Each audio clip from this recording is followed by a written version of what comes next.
aircraft in flight. This is the task of the HC-130 tanker.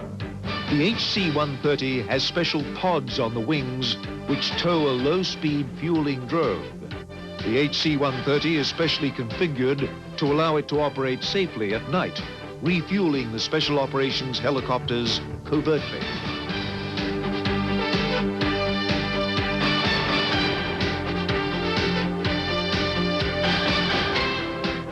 The final member of the Special Operations Wing is the AC-130 gunship. The AC-130, nicknamed Spectre, provides fire support for Special Forces troops on the ground.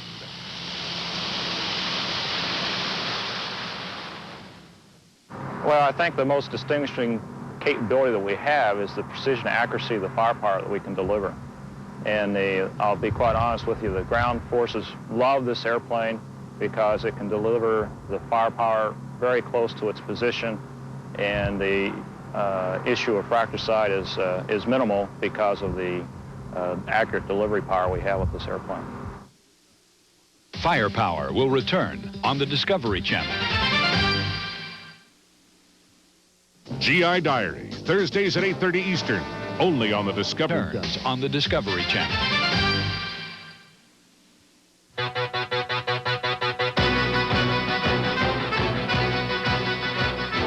Gunships were one of the first types of aircraft developed for Air Force special operations. During the Vietnam War, there was the need for an aircraft able to deliver precision firepower near friendly forces. This led to the AC-47 Spooky gunship and others. The gunships were based on transport aircraft which offered the needed size and stability at slow speeds. Almost inevitably, the C-130 became the ultimate gunship platform. The C-130 is one of the most successful transport aircraft ever to fly and has proven ideal as the basis for the AC-130 Spectre.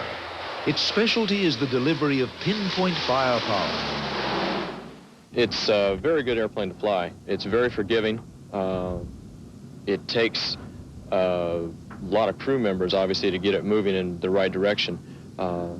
Yeah, it's not the yanking and banking, you know, that the A-10s and the F-15s and 16s get, but it's fun. It really is a lot of fun. We don't, like the slick 130s, we don't get up and cruise at altitudes. We've got so many holes in this airplane that getting up above 10,000 feet is a task for us, but it's fun to fly. At the heart of the AC-130 Spectre is its gun systems. As on the first gunships, the Spectre has them lined up along the left fuselage side. We'll start at the front of the aircraft. We have two 20-millimeter Vulcan cannons. Each one is capable of putting out a rate of fire of approximately 2,500 rounds per minute. We normally limit our bursts to 8 to 10 seconds maximum to keep the barrels cool, and also to conserve the ammunition on board. We do have a finite amount of ammunition, and normally a small dose will do more than a large burst will do anyway. Moving back, we have the 40-millimeter Bofors cannon. If you're familiar with the old World War II movies of the pom-pom guns, what we've done is taken one of the pom-pom guns off, put it on a trainable mount, and put it in the aircraft. Most of the ammunition that we shoot is 1950s vintage, so it's an unusual gun in itself. And then finally, we have the big weapon, my own personal favorite, the 105 howitzer. My philosophy is start big and work your way down, but it is a very good weapon. It's a standard Army field piece, 105-millimeter howitzer that's been put on a trainable gun mount and fed through the fire control system to make it very accurate, and it delivers a good punch when it hits. So it is a very nice weapon. The Spectre gunship is a complex combination of high-tech and low-tech. Its 105-millimeter gun is the largest gun carried on any combat aircraft today. You've got to have some respect for the weapon. It recoils approximately 47 inches, and it's a couple thousand pounds. And if you're in behind it, or you fall in behind it, or your hands are in the wrong place, you could definitely get injured. So you got to have a lot of respect for that weapon and the ammunition. So we're very careful around that weapon system. The The side-firing guns require some special adaptations to the aircraft. On modern fighters and attack aircraft, the weapons are aimed through a sight called the heads-up display, located in front of the pilot. This displays most of the critical flight information and aiming points. On the Spectre, the HUD is located on the side instead of in front of the pilot. With this HUD, obviously it would be in an A7, it would be mounted right in front of the pilot, in front of the cockpit. But with us, with all our action going off on the left-hand side of the aircraft, we have to be able to denote, see the symbols up here on the combiner glass and where they're pointing on the left-hand side of the plane. Well, the HUD is what we use to aim the weapons. With the computer-generated symbols that we get from the HUD through the computer that's located back near the fire control officer station, that's how we aim the guns. That's when I'm shooting the weapons on this aircraft, I'm basically looking into a black hole. I can't see anything on the ground. We're firing, at altitudes that I can't distinguish ground references. I can't distinguish the target at all. But the sensors are able to see it, and their information is fed into the fire control computer, and that in turn generates the symbols on the HUD, and I use that to aim with. Once I get the symbols matched up on the HUD, then I can fire the weapons. Because the Spectre operates at night, it relies on a pair of night vision sensors to aim its weapons accurately.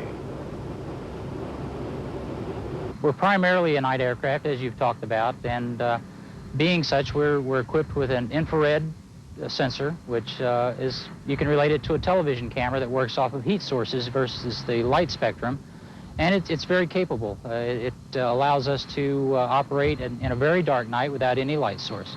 In addition, we have a low-light television set on board, which with some moon illumination can operate independently, and without it we can provide our own illumination, which is not visible to the naked eye.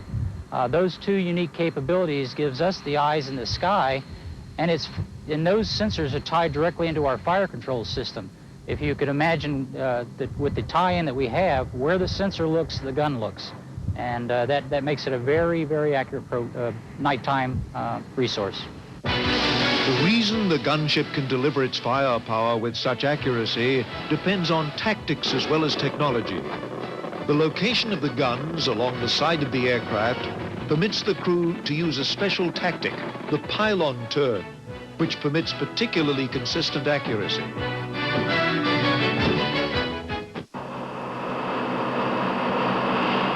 Combat over the past decade has demonstrated the value of specialized aircraft like the Spectre.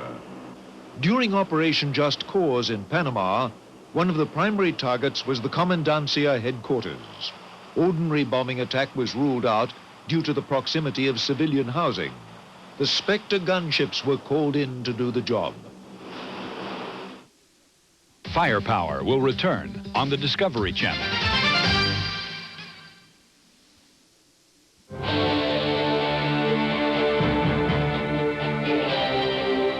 The AC-130 Spectre is primarily a night attack aircraft.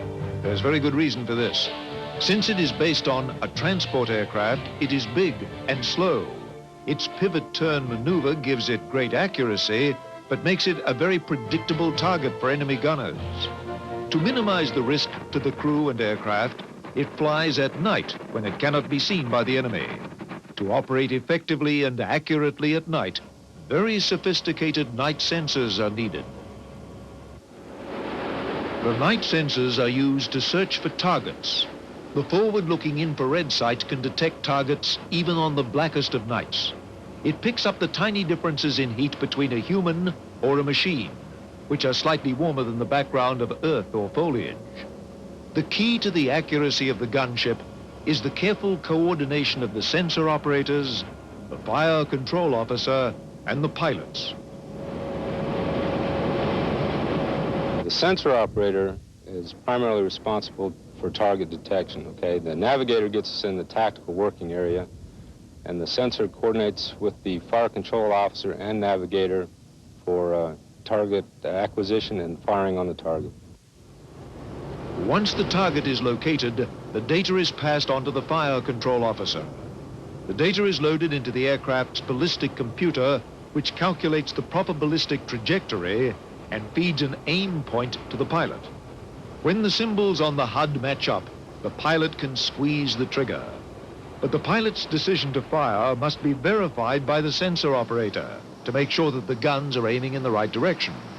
If the pilot makes a mistake, the computer intervenes. In that case, the computer simply prevents us from firing unless we have the proper firing solution. We work very closely with the sensors on that.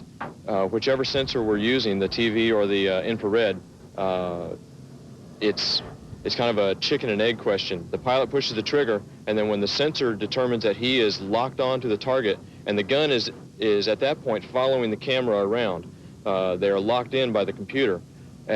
When he decides that he is locked onto the target, he pushes his consent button, and the gun will go off.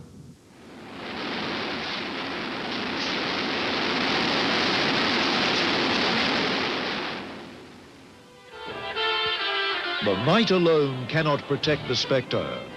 Even the smallest and most backward armies are now receiving radar-directed anti-aircraft guns and infrared homing anti-aircraft missiles. The Spectre defends itself from these threats electronically. It has sensors located around the aircraft to pick up the electronic signals of radar-directed guns that might be homing in on it. And under the aircraft are missile warning receivers that can sense the launch and approach of an enemy missile. It is the job of the Spectre's electronic warfare officer to determine how the aircraft should respond to each threat. In the case of a radar threat or an infrared threat, I've got the equipment there to provide me an early warning. When I get that early warning, I'll direct those sensors to the area so they can start scanning for a visual launch so that we get as early as possible a sighting on the missile so that we can better maneuver away from it. Some enemy weapons cannot be detected electronically, so old-fashioned human eyesight must be used to defend the Spectre. At the side of the aircraft sits one of the observers, and in the tail sits another looking through a plexiglass bubble. These observers have learned from experience what enemy fire looks like. Well, for example, a surface-to-air missile, you'll see a bright light, basically the launch. Then the missile coming up, you'll see the plume, the aft end of the missile, which is more of a corkscrew type action coming up at you, and they're quick. They're very quick. On AAA, the gunners, they use tracers to direct their fire on different size tracers for different size AAA coming up. For example, it's more of a lines of BBs coming up at you, red BBs, and that's very, very quick. It's also very, very dangerous, very accurate. It is the experience of crewmen like these that has made the Spectre so formidable a weapon system. The Special Operations Squadrons have seen more combat over the last decade than any other Air Force units. Grenada, Panama, and Desert Storm. Their unique aircraft and their unique capabilities make them especially well suited to the demands of the post-Cold War years, to the low-intensity conflicts so typical of the past decade. Whenever there is a need for special operations, there will be a call for the Spectre gunships. Every day, science takes another step forward, changing our lives in large ways and small. Thursdays at 9 Eastern, we'll examine the breakthroughs in technology and medicine leading up to the world beyond 2000.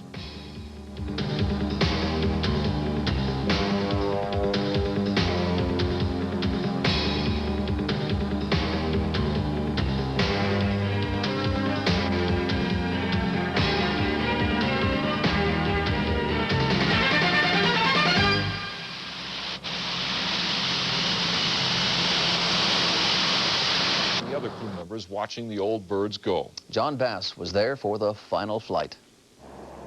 Officially, these helicopters are known as the HH-3, but to their pilots and crew, and to the people they've rescued, they'll always be the Jolly Green Giants. Rescue is the big word. We've been so involved in that so many years, and we've got over a couple thousand saves right now, I'm sure, to the credit of the aircraft. And it, of course, started its heritage in the Vietnam War, and we just continued on through into the early 90s here. There's many a story on how helicopters like these would brave enemy ground fire to help a downed combat pilot escape. At Kirtland, they've been used for the past 17 years, training pilots, flight engineers, and pararescue teams to save lives. Today, there was a ceremony. We're also here today to recognize the people who fly and maintain these seasoned aircraft. It hasn't been easy for these people, knowing that their pride and joy is leaving their force service. I'm sure as I get closer, I don't know, I may shed a tear or two and just pat the old gal and put her out in style. She sure deserves a appropriate ending, appropriate retirement.